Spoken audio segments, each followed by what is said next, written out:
So yeah, I understand wrestling is a young man's game and you want to see new superstars get their chance to shine. I get that. And these guys may have been out in the sun a bit too long and maybe they don't have as much shine as they used to. But it alright, let me just say it simply, man. Who are you to tell me that I can't play fight with my friends, my guy? Who are you to tell these guys that have built, literally shaped an industry, literally put everything on the line to get to the point now where they can pick, choose, and refuse where they want to actually appear, now are facing ageism in something that is literally built. All right, all right. Let me just kind of walk through my thought process when it comes to wrestling. Wrestling is more about the storytelling aspect than the match, because it is through the storytelling we actually get invested in the matches. We get invested in the characters. We get invested in the stories that they want to tell us, whether they're appearing as the underdog or they have some kind of gripe they want to get settled. It is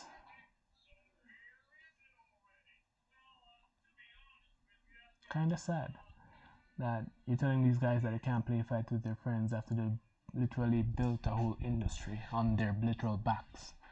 And now, because you want to kind of put them out to pasture, you don't want them anywhere near the current product when they're literally the ones responsible for helping guide it to where it is today. Without guys like Hulk Hogan, there would be no Netflix deal, because it wouldn't have. He's literally one of the guys that gave the blueprint that a lot of current stars now can look back at how he approached his character. I'm not saying he was perfect, because he did have one of the biggest egos and he's known for embellishing some stories, but literally that was the job, to build stories that were larger than life. And he embodied it so much that now he can't even tell a full straight story. They want to kind of put him to the side. Ric Flair, I remember this when he said that he passed out twice during the last match.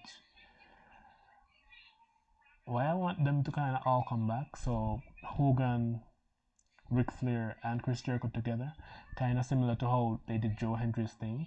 I want them to be the ones to actually cost John Cena the Royal Rumble. Why? Because it would open up 2025 to all kinds of different storylines of things that can happen, especially on Netflix. I understand that maybe WWE has kind of leaned into them a bit too much over the years when maybe ratings were low, but from a storytelling perspective, giving these guys the chance to tell the stories that they've spent decades, literal. Alright, between these guys, there's over 150 years in wrestling history. And you've probably seen it, right? You've seen what these guys have done.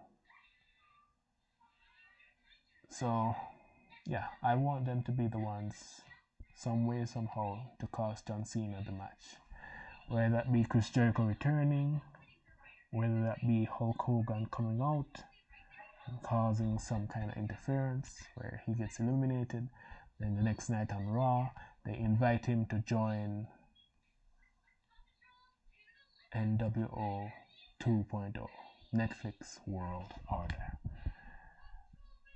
And I haven't fully worked out how it would kind of look, but just like how The Rock was able to come back and put himself into, literally force himself into the culture, and people had to stop and pay attention because his magnetic energy was so off the charts that nobody else on the roster, maybe Roman Reigns,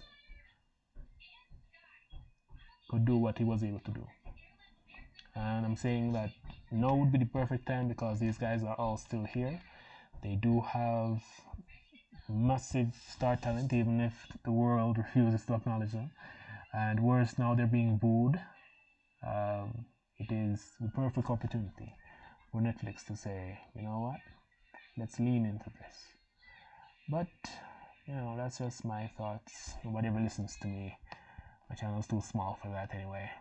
But, yeah, that's the video. We'll see what happens. Hopefully, we see something interesting. What if even John Cena ends up joining them? Now that would make interesting TV. Alright, that's the video.